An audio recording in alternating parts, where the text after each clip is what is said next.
सखी सैया जी के बिचारावा दोसर कोनो लेके अइतै सखी सौतीन के घरावा दोसर कोनो लेके अइतै सखी सौतीन के घरावा।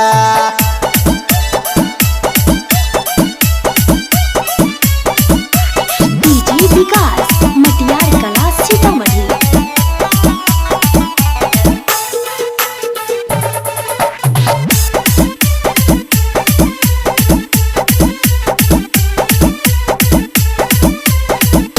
हाँ हाँ भैया बाबू शादी कर देलक देखी के जगह जमीन के लड़का न मिलल सखी हमारा पसीन के हमारा पसीन के। भैया बाबू शादी कर देलक देखी के जगह जमीन के लड़का न खोज पारल हमारा पसीन के पसीन के। इतना नहीं जानलिए सखी सैया जी के बिचारावा इतना नहीं जानलिए सखी सैया जी के बिचारावा दोसर कोनो लेके अइतै सखी सौतीन के घरावा दोसर कोनो लेके अइतै सखी सौतीन के घरावा।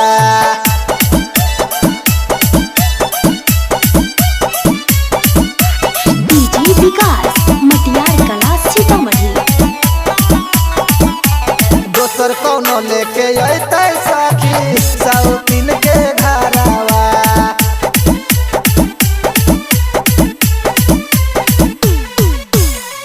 रोहित रंगीला पिया मानै नहीं बतिया कवन सौतीनिया ओकर मारी देलकै मतिया मारी देलकै मतिया। रोहित रंगीला पिया मानै नहीं बतिया कवन सौतीनिया ओकर मारी देलकै मतिया मतिया।